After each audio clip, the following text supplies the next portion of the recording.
ಸಾರ್ಥಿ, ಇವತ್ತು ನೀವು ನನಗೆ ಸತ್ಯ ಹೇಳ್ದೇ ಇದ್ದಿದ್ರೆ ನಾನು ನನ್ನ ಕೈಯಾರ ನನ್ನ ಮಗಳನ್ನ ಜನನಿ ಪ್ರೀತಿ ಕೈಗೆ ಒಪ್ಪಿಸ್ತಾ ಇದ್ದೆ.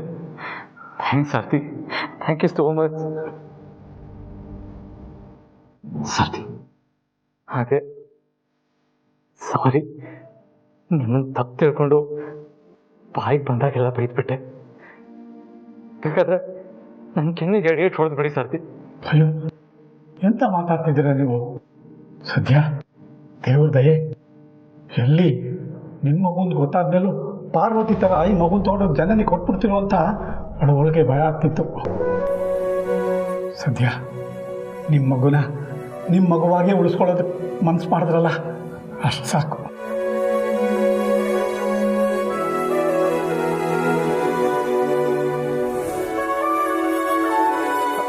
ಹೌದು, ಮಗುನ ಯಾರಿಗೂ ಗೊತ್ತಾಗದೇ ಇರೋ ಥರ ಅರಸನಕೋಟೆಯಿಂದ ತಗೊಂಡು ಬರೋ ಧೈರ್ಯ ಹೇಗೆ ಬಂತು ಸಾರ್ಥಿ ನಿಮಗೆ?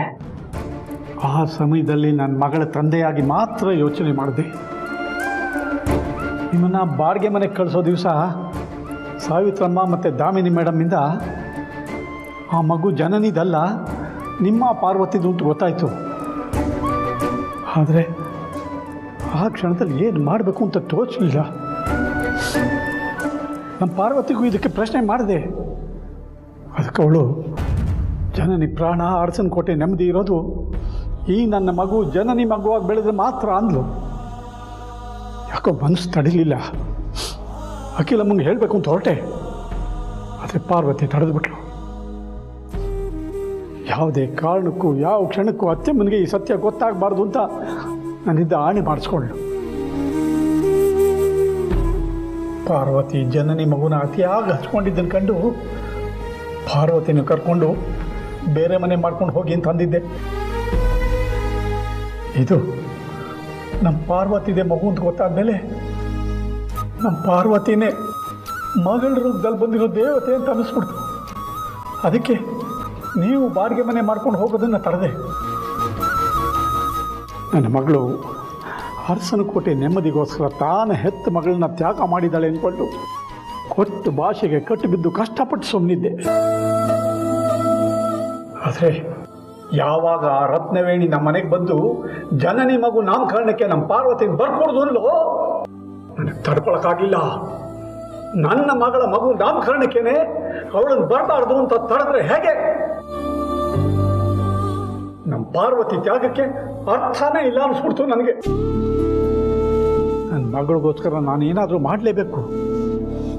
ಅದಕ್ಕೆ ಈ ಮಗುನೇ ಆಗಬೇಕು ಅಂತ ಅಂದ್ಕೊಂಡು ಅಲ್ಲಿಂದ ಈ ಮಗುನ ಎತ್ಕೊಂಡು ಬರೋ ತೀರ್ಮಾನ ಮಾಡಿದೆ. ದೊಡ್ಡದು ಮಾತ್ರ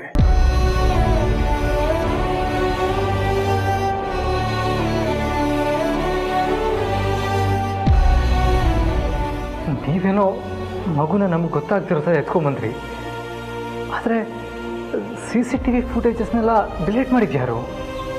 ದಾಮಿನಿ ಮೇಡಮ್. ಚಿಕ್ಕಮ್ಮನ? ಹೌದು, ನಾನು ಮಗುನ ಎತ್ಕೊಂಡ್ಬಂದಿದ್ದು ಅವ್ರಿಗೂ ಗೊತ್ತು. ಅದಕ್ಕೆ CCTV ಫುಟೇಜ್ನ ಡಿಲೀಟ್ ಮಾಡಿದ್ರಂತೆ. ಅವರೇ ಇಲ್ಲಿಗೆ ಬಂದು ಹೇಳಿದ್ರು.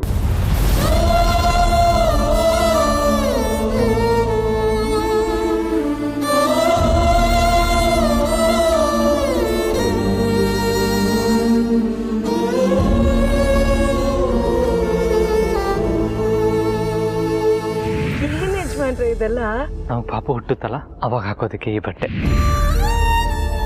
ಇದು ಟೋಪಿ ಬೆಚ್ಚಗಿರ್ಲಿ ಅಂತ ಈ ಸ್ವೆಟರ್,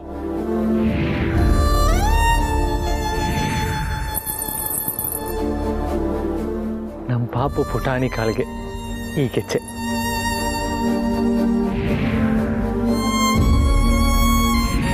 ನೀವೇನೇ ಹೇಳಿ, ನನಗೆ ಗಂಡು ಮಗುನೇ ಬೇಕು. ಇಲ್ಲ, ನಮ್ಗೆ ಹುಟ್ಟೋದು ಹೆಣ್ಮಗುನೇ, ನೀನು ನೋಡಬೇಕಾದ್ರೆ.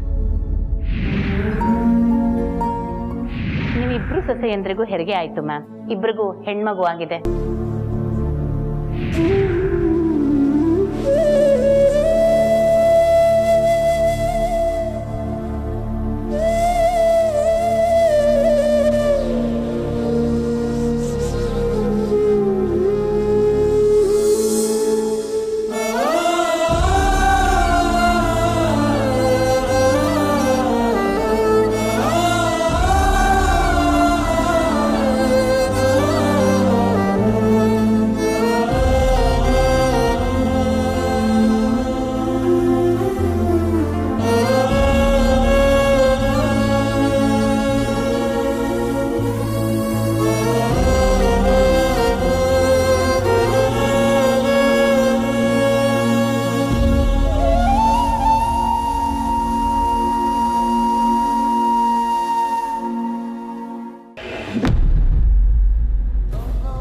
ಮಗು ಎಲ್ಲಿದೆ ಅಂತ ನಮಗಂತೂ ಗೊತ್ತಿಲ್ಲ, ಆದರೆ ನಿನಗೆ ಗೊತ್ತಿರಲೇಬೇಕಲ್ವಾ?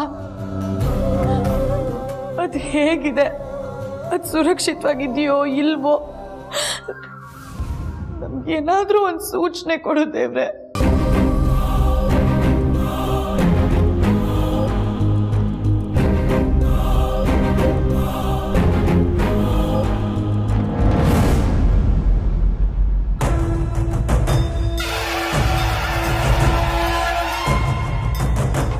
ಅಕ್ಕ, ದೇವ್ರ ಬಲಗಡೆಯಿಂದ ಹೂ ಬಿತ್ತು.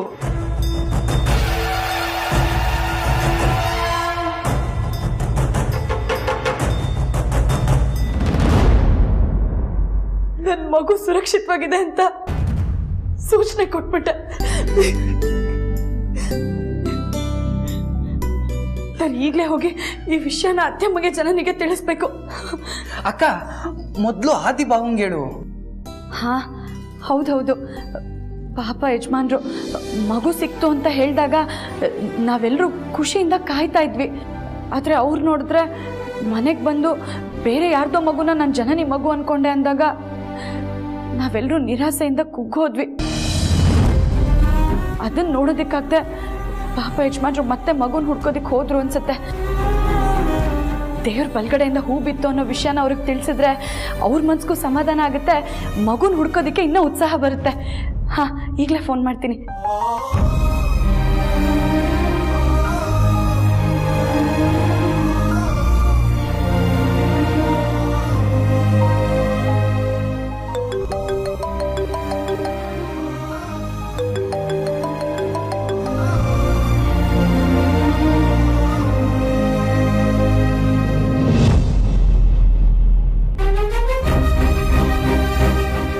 ಫೋನ್ ಯಾಕೋ ಕಟ್ಟಾಗೋಯ್ತು ಗಣಿ? ಇನ್ನೊಂದ್ಸಲ ಮಾಡಿ ನೋಡಕ್ಕ.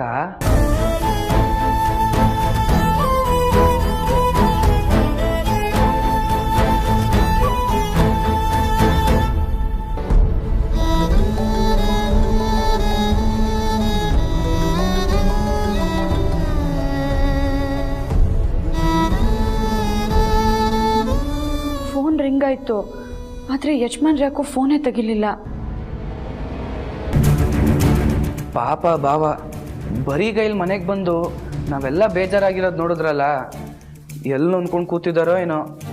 ನನಗೇನೋ ಬಾವ ಮಗುನ್ ಕರ್ಕೊಂಡೇ ಮನೆಗೆ ಬರೋದು ಅಂತ ಅನ್ನಿಸ್ತಿದೆ.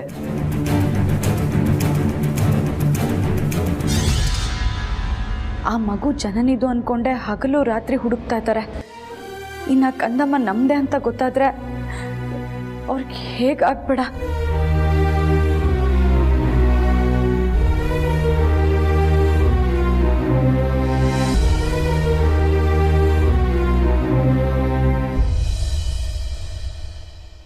ದೊಡ್ಡ ಯಜಮಾನ್ರೆ, ಸಾರ್ಥಿ, ಇವಾಗ ನಂಗೆ ಏನೂ ಪ್ರಶ್ನೆ ಮಾಡಬೇಡಿ. ನನಗೆ ತುಂಬ ಬೇಜಾರಾಗಿದೆ. ಬದುಕಿರೋ ನನ್ನ ಮಗಳನ್ನ ಸತ್ತೋದ್ಲು ಅಂತ ಹೇಳೋದಕ್ಕೆ ನಿಮ್ಮ ಮಗಳಿಗೆ ಹೇಗಾದರೂ ಮನಸ್ಸು ಬಂತು ಸಾರ್ಥಿ?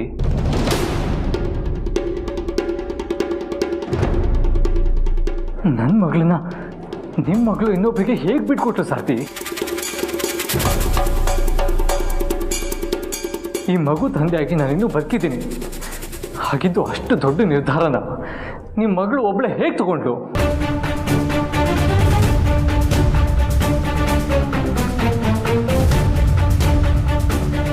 ಹುಟ್ಟಿದ ಮಗು ಸತ್ತೋಯ್ತು ಅಂತ ಅಂದ್ಕೊಂಡು ನಾನು ಎಷ್ಟು ಹಿಂಸೆ ಅನುಭವಿಸಿದ್ದೀನಿ ಗೊತ್ತಾ ಸಾರ್ಥಿ?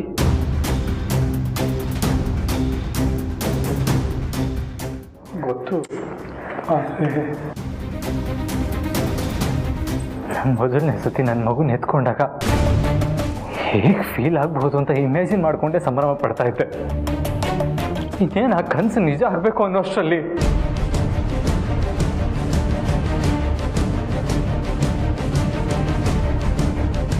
ನಾನು ನನ್ನ ಮಗಳ ಕೈ ಬೆರಳು ಹಿಡ್ಕೋಬೇಕು. ಪಾರು ನನ್ನ ಮಗಳಿಗೆ ಸ್ನಾನ ಮಾಡಿಸಿ ಕರ್ಕೊಂಬಂದ್ರೆ ಅವಳಿಗೆ ಬಟ್ಟೆ ಹಾಕಿ ರೆಡಿ ಮಾಡಬೇಕು.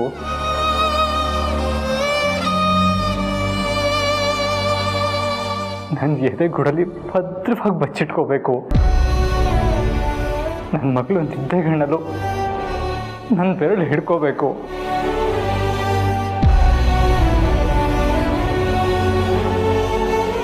ಹೀಗೆ ಏನೇನೆಲ್ಲ ಕನ್ಸ್ಕೊಂಡಿದ್ದೆ ಗೊತ್ತಾ ಸಾರ್ತಿ ನಾನು. ಅಂಥದ್ರಲ್ಲಿ ಹುಟ್ಟಿದ ಕನಸು ಕಮ್ಮಿ ಹೋಯ್ತು ಅಂತ ಪಾರು ಎಷ್ಟು ಈಸಿಯಾಗಿ ಹೇಳ್ಬಿಟ್ಲು. ನೆನೆಸ್ಕೊಂಡ್ರೆ ತುಂಬ ನೋವಾಗುತ್ತೆ ಸಾರ್ತಿ.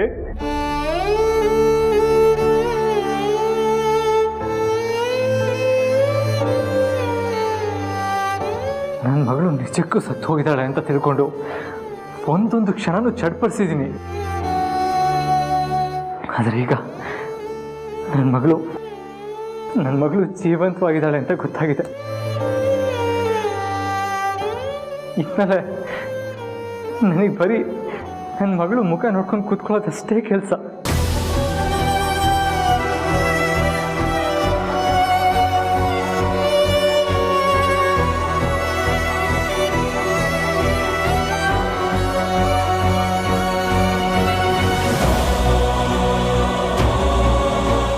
ದೇವ್ರೆ, ನನ್ನ ನನ್ನ ಮಗಳ ಹತ್ರ ಸೇರಿಸ್ಬೇಕು ಅಂತ ದೊಡ್ಡ ಯಜಮಾನ್ರಿಗೆ ಸತ್ಯ ಹೇಳಿದೆ.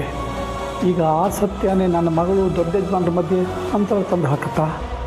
ಹಾಗಾಗದೆ ಇರಲಿ ತಂದೆ, ದಯವಿಟ್ಟು ಕಾಪಾಡು ಸ್ವಾಮಿ.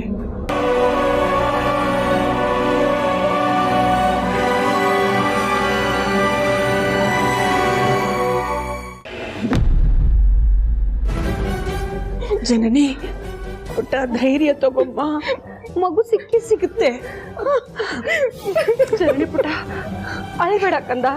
ನೋಡು, ನೀನು ಈ ರೀತಿ ಅಳ್ತಿದ್ರೆ ನನ್ನ ಕೈ ತಡ್ಕೊಳಕ್ ಆಗಲ್ಲಮ್ಮ. ದಯವಿಟ್ಟು ಸಮಾಧಾನ ಮಾಡ್ಕೋ.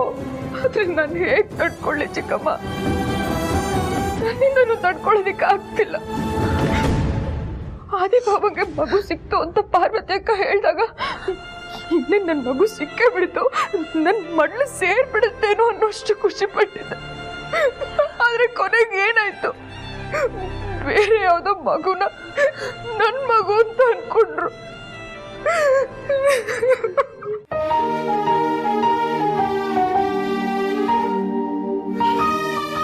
ಆದ್ರೆ ಇದ್ರಲ್ಲಿ ಪಾಪ ಆದಿಭಾವನ್ ತಪ್ಪು ಏನೂ ಇಲ್ಲ. ಎಲ್ಲ ನನ್ನ ಹಣೆ ಬರ.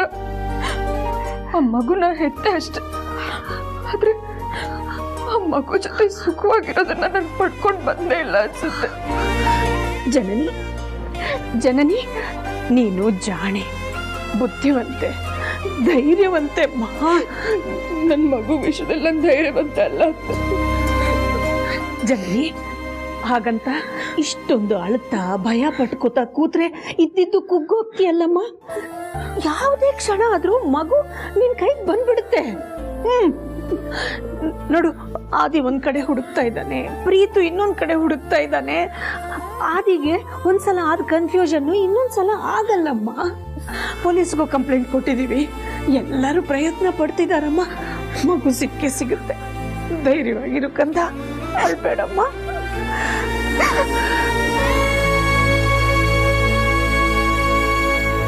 ಅಲ್ಲ, ಆದಿತ್ಯನಿಂದ ಹೇಗ್ ತಪ್ಪಾಗೋದಕ್ಕೆ ಸಾಧ್ಯ?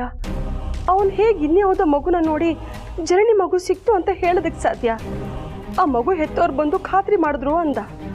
ಮಗು ಫೋಟೋ ಪಾರ್ವತಿ ಹತ್ರ ಇತ್ತು ಅಂದಮೇಲೆ ಅವನ್ ಮೊಬೈಲ್ಗೆ ಅವಳು ಕಳಿಸ್ದೇ ಇರ್ತಾಳ. ಆದ್ರೂ ಆದಿ ಹೇಗೆ ಕಂಡೋರ್ ಮಗುನ ಜನನಿ ಮಗು ಅಂತ ಅಂದ್ಕೊಂಡ? ಅದೊಂದು ಯಾಕೋ ನನಗೆ ಅರ್ಥನೇ ಆಗ್ತಿಲ್ವಲ್ಲ.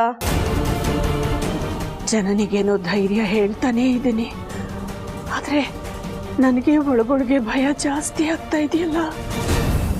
ಮಗು ಕಾಣೆಯಾಗಿ 3 ದಿನ ಕಳೀತಾ ಬರ್ತಿದೆ. ಇನ್ನು ಅದು ಎಲ್ಲಿದೆ, ಹೇಗಿದೆ? ಹೋಗ್ಲಿ, ನಿಜಕ್ಕೂ ಅನುಷ್ಕಾನೇ ತಗೊಂಡು ಹೋಗಿರೋದ ಅನ್ನೋ ಯಾವ ಸುಳಿವು ಸಿಗ್ತಾ ಇಲ್ವಲ್ಲ. ಪಾಪ ನನ್ನ ಮಗು ಹೇಗಿದೆಯೋ, ಯಾವ ಕಂಡೀಷನ್ ನಲ್ಲಿದೆಯೋ.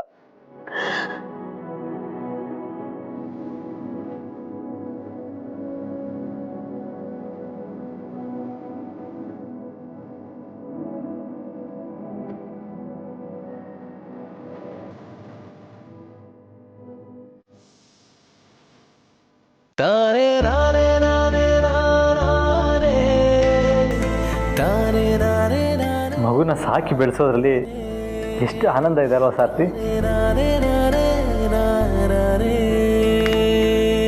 ಸಾರ್ಥಿ,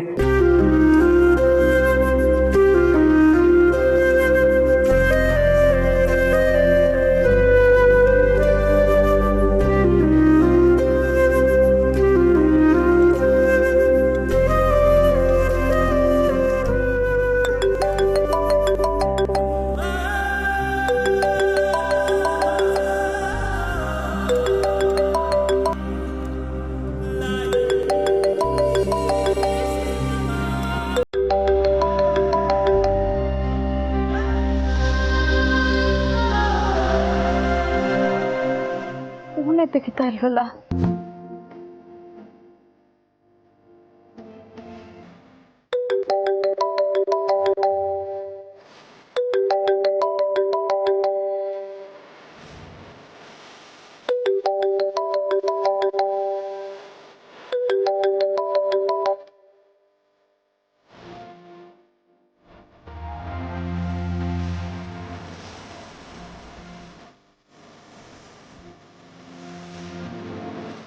ಹೆದರ್ಕೋಬೇಡಿ ಸಾತಿ. ನಿಮ್ಮ ಮಗಳು ನನ್ನ ಮಗಳನ್ನ ಜನನಿ ಮಗಳು ಅಂತ ಅರಸನ ಕೋಟೆಗೆ ಸೇರಿಸಿರೋದ್ರಿಂದ ಆ ಮಗು ಅಪ್ಪ ಆಗಿ ನಾನು ಎಂತೆಂಥ ಕ್ಷಣಗಳನ್ನ ಮಿಸ್ ಮಾಡ್ಕೊಂಡಿದ್ದೀನಿ ಅಂತ ನಿಮ್ಮ ಹತ್ರ ಹಂಚ್ಕೊಂಡಿದ್ದೀನಲ್ವಾ ಸಾರ್ಥಿ? ಹಾಗಂತ ನಿಮ್ಮ ಮಗಳ ಮೇಲೆ ನನಗೆ ಮರೆಯೋಕ್ಕಾಗದಿರುವಂಥ ಕೋಪ ಏನೂ ಇಲ್ಲ. ಪಾರುನ ಪ್ರತಿ ನಿರ್ಧಾರದ ಹಿಂದೆ ಅರಸನ ಕೋಟೆ ನೆಮ್ಮದಿನೇ ಇರುತ್ತೆ. ಆದರೆ ಈ ಸಲ ಹೆತ್ತು ಮಗುನೇ ದಾನ ಮಾಡಿ ಅವಳು ತುಂಬ ಎತ್ತರಕ್ಕೆ ಹೋಗ್ಬಿಟ್ಲು ಸಾರ್ಥಿ. ಅಂಥ ತ್ಯಾಗಮಯಿ ಜೊತೆ ನಾನಾದರೂ ಹೇಗೆ ಮಾತ್ಬಿಡೋದಕ್ಕೆ ಸಾಧ್ಯ? ಆದರೆ ಒಂದು ಮಗು ತಂದೆಯಾಗಿ ನಮ್ಮ ಮಗುನ ಜನನಿಗೆ ಕೊಟ್ಟಿದ್ದಕ್ಕೆ ನನಗೆ ಪಾರು ಮೇಲೆ ಬೇಜಾರಂತೂ ಇದೆ ಸಾರ್ಥಿ.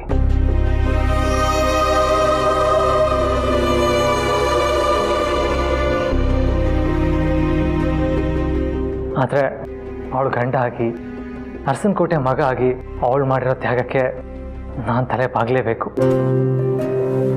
ಮಗು ಕೊಡೋದೇನೋ ಕೊಟ್ಬಿಟ್ಲು, ಆದರೆ ಈಗ ಮಗು ಕಾಣಿಸ್ತಿಲ್ಲ ಅಂದಾಗ ಭಯ, ಆತಂಕ, ಒತ್ತಡದಲ್ಲಿದ್ದಾಳೆ. ಇವಾಗ ನಾನೇ ಅವಳಿಗೆ ಧೈರ್ಯ ಹೇಳಬೇಕಲ್ವಾ? ಅಂಥದ್ರಲ್ಲಿ ಅವಳನ್ನ ಕಡೆಗಣಿಸೋಕ್ಕಾಗುತ್ತಾ ಸಾರ್ಥಿ? ನಾನೇ ಫೋನ್ ಮಾಡ್ತೀನಿ.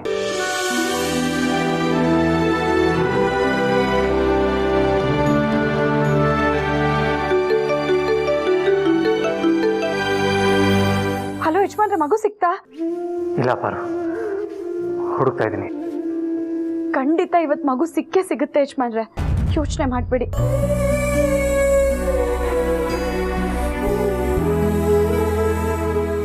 ಹೇಗೆ? ಅದು ಹೇಗೆ ಇಷ್ಟು ಕಾನ್ಫಿಡೆಂಟ್ ಆಗಿ ಹೇಳ್ತಾ ಇದೆಯಾ? ದೇವ್ರ ಫೋಟೋ ಮುಂದೆ ನನ್ನ ಮಗು ಸುರಕ್ಷಿತವಾಗಿದೆಯೋ ಇಲ್ವೋ ಅಂತ ಬೇಡ್ಕೋತಾ ಇದ್ದೆ. ಆಗ ದೇವ್ರು ಬಲಗಡೆಯಿಂದ ಹೂ ಕೊಡ್ತು. ಅಲ್ಲಿಗೆ ನಮ್ಮ ಮಗು ಅಂದ್ರೆ ನಮ್ಮ ಮನೆ ಮಗು ಸುರಕ್ಷಿತವಾಗಿರುತ್ತಲ್ವ ಯಜಮಾನ್ರೆ? ನಿನಗ ನಂಬಿಕೆ ಇದೆ ಅಂದರೆ ಸುರಕ್ಷಿತವಾಗಿರಲೇಬೇಕು. ಮಗು ಕಳೆದು ಹೋದಾಗಿಂದ ನೀನು ಇವಾಗಲೇ ಒಂದು ಸ್ವಲ್ಪ ರಿಲ್ಯಾಕ್ಸ್ ಅಂತ ಅನ್ನಿಸ್ತಾ ಇರೋದು. ಅದೇ ನನಗೆ ನೆಮ್ಮದಿ. ಆದರೆ ನನಗೆ ನೀವು ಅಂದ್ಕೊಳ್ತಿರೋಷ್ಟು ನೆಮ್ಮದಿ ಇಲ್ಲ ಯಜಮಾನ್ರೆ. ಯಾಕೆಂದರೆ ಬಲಗಡೆಯಿಂದ ಹೂ ಬಿತ್ತು, ಆ ಕ್ಷಣಕ್ಕೆ ಸಂತೋಷನೂ ಆಯಿತು. ಆದರೆ ಸ್ವಲ್ಪ ಹೊತ್ತಾಗ್ತಿದ್ದ ಹಾಗೆ ಮತ್ತೆ ಒಳಗೊಳಗೆ ಭಯ. ಆದರೂ ನೀವು ಭಯದಲ್ಲಿರಬಾರ್ದು ಅಂತ ಹೂ ಬಿದ್ದ ವಿಷಯನ ಹೇಳ್ದಷ್ಟೆ.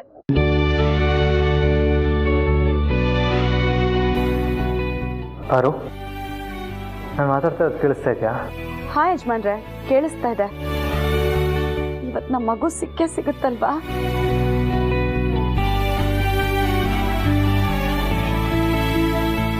ಹೌದು, ಮಗುನ ಎಲ್ಲಿ ಹುಡುಕ್ತಾ ಇದ್ದೀರಾ?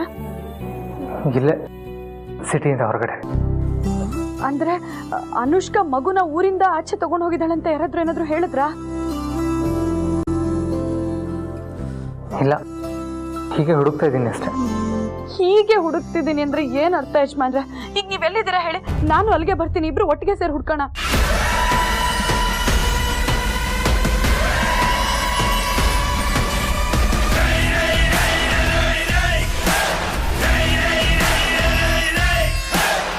ಮಗು ಹೇಳ್ತಾ ಇದೆ, ಅದ್ ನನ್ ಮಗು ಧ್ವನಿನೇ. ಕಂದ, ಮುದ್ದು, ವಿದ್ಯಾ, ಎಲ್ಲಿದ್ಯಮ್ಮ? ಯಜಮಾನ್ರೆ, ನೀವು ಮಗು ಸಿಕ್ಕಿಲ್ಲ ಅಂತಂದ್ರೆ ಮಗು ಅಳ್ತಾ ಇದೆ ಅಲ್ಲಿ. ಹಲೋ ಹಲೋ ಯಜಮಾನ್ರೆ, ಹಲೋ ಹಲೋ ಪುಟ್ಟಿ, ಕಂದ. ಯಜಮಾನ್ರೆ ಯಾಕೇನು ಮಾತಾಡ್ತಾ ಇಲ್ಲ?